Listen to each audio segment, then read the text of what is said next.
I'm probably not going to have time to get through both these things, but I want to touch on a game franchise that deals with similar things, but does it in a different way with very different results.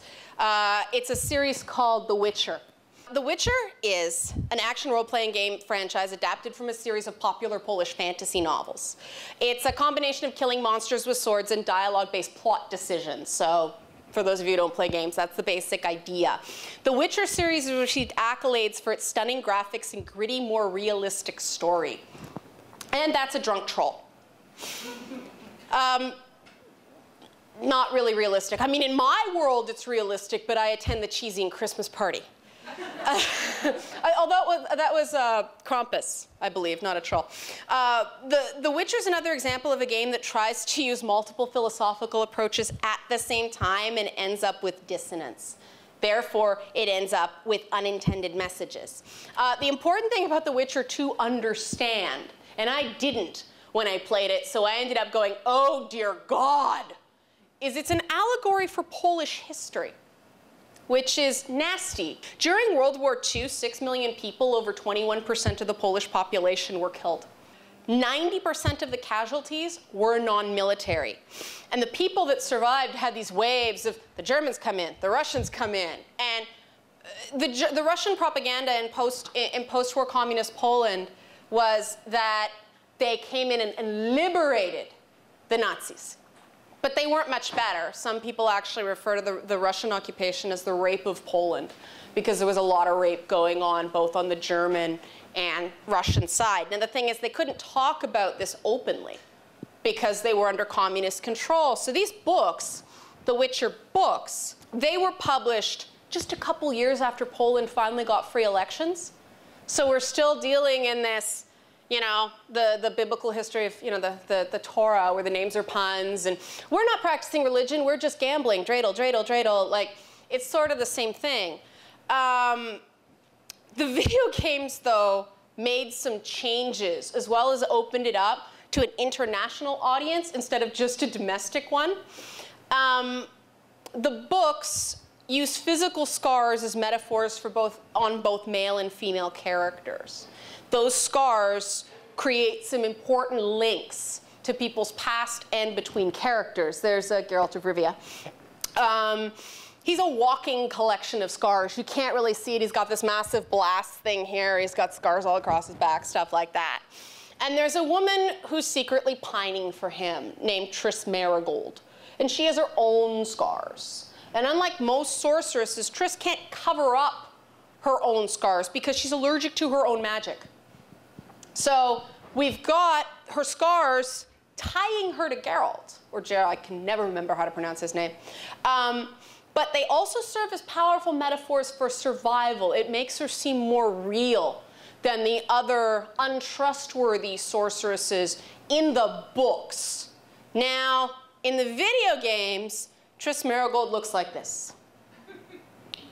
I don't see any scars, and I guess those are magical breast implants. That's actually an image from Polish Playboy. They actually put a digital character on the cover, and I guess it's no more Photoshop than those pictures usually are.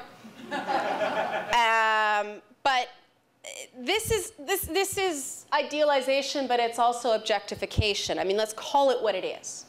And this spans game-wide. I mean, okay, I can accept that the sorceresses can cover it up with magic, but female warriors are also strangely physically flawless. Now, women do get hurt in The Witcher. They do. But when they do, even that's kind of pretty. We've got, that's a man on the corner, that's an elf. So we've got the scar on his face symbolizing, you know, the marring of his physical beauty, and he's allowed that. But then we've got, I'm not kidding, our evil lesbian sorceress behind me. That's her eyes gouged out. It just looks like makeup. And the brain does not actually read that as violence. And this is the problem, that women are not allowed to be, have any consequences to violence committed against them, so we don't read it as a problem. For me, this is sicker than the brutal violence of God of War. You know, never mind the homophobia. that comes with every gay character in these games being evil. There's 2 or 3, and they're all into something else, like mind control or necromancy or something like that. It's really, really problematic. But the biggest, I believe, unintended thing about The Witcher is the rampant misogyny. That's just the tip of the iceberg. We've got whores and whoresons used as insults, but at the same time, the men constantly talk about how many prostitutes they've plowed in-game. All this is not a problem for Poland, because according to a 2010 government study, 1 in 5 Polish citizens believes that domestic violence is normal. The problem is, this isn't Poland, and that's not Poland. The game assumes we know too much from inside the culture, when in fact we're observing it from the outside. This is a fictional culture, and they didn't create enough consistency in the narrative themes or philosophy to take us with those social norms. The problem is it's also a very rapey game, as we talked off. But unfortunately, these haven't shown up. But the big problem with The Witcher and rape is they don't show violence in it. You can't see this, but she's got perfect hair and makeup. And that was just, we want to make our game pretty, which is a romantic ideal. But don't forget, they're striving and being praised for realism, so which is it? What we end up getting is a rape culture. Because the woman here, she's abused, confined, gives birth, then slits her wrists, and still has flawless makeup. This is once again that visual minimizing of violence and sexual violence, but it gets worse. We've got this character, Wes, who's sort of the embodiment of the Polish woman in this game, and it's perfectly valid within the culture, but if you don't have the background, it's horrifying. She's raped before the game even begins. Then she's raped in-game. Then she promptly disappears. She actually suffers a narrative death within the game. But before that happens, you can't really see this. That's Wes's bum, which you can sort of see just by the fact it's the only thing that pops on the slide in most places. They put her in these yellow and green striped pants, and the camera likes to pan around it at Tuka's level. Even though it has nothing to do with what's going on in the scene, they'll be chatting about some war plan. And the character's bum was so prevalent, I started calling her Vas instead of Wes. The game encouraged me to objectify this character that was raped and then raped again. Now, we're supposed to believe she's some crack soldier, but we don't see her fight many things. You'll notice you can't. But she's dressed very differently than her male counterpart. She's got this low-cut shirt, which is not going to stop any arrow or sword. And you know, she may have her needs, but apparently her needs don't include a bra. Wes isn't there to be an elite soldier. She's there to be a sex object that no one cares about. I don't think this was an intentional thing on the part of the game creators. I think it was a clash between realism and romanticism. And it got thrown in a blender, churned around, and stuff came out they didn't intend. And the problem here is that while we can, you know, see this from, this was a Polish company telling a Polish story, and that's valid. But to the rest of us, art can't be seen with a guidebook, especially when we don't have the guidebook. And for the rest of us, this next thing that was coming up, this was hilarious when it broke. Polish Prime Minister gives Obama Witcher 2. When Barack Obama visited Poland, the Poles are so proud of their Witcher, it's also been a TV series domestically, that they gave the first US black president, well, biracial president, a game nostalgic for a time when Europe could pretend black people didn't exist.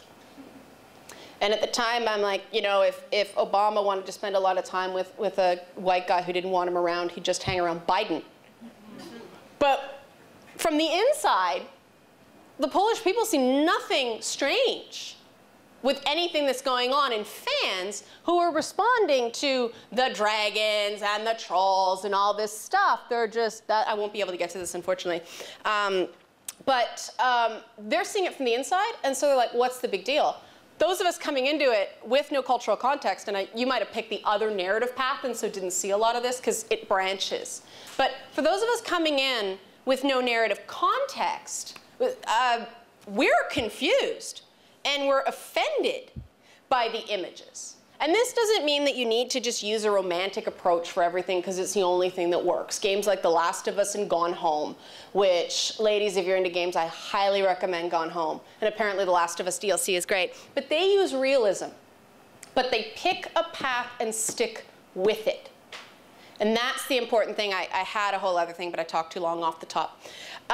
So there's so many opportunities for dissonance in game design that adding more risks by having a philosophical dissonance muddies the core message of your story. So Romanticism is an effective game building tool, especially with historical subject matter. There are tons and tons and tons of more examples like Dragon Age Origins that deal with it. But the core is that you have to impart a message using predominantly an emotional journey. And Romanticism is the only form of philosophy tied to that. So I just wanted to give you guys a bit of idea of what's going on in the social justice element of gaming. And I'll stop yapping now and take questions because I see some heads and people going and things like this. So I'll open it up to you guys now.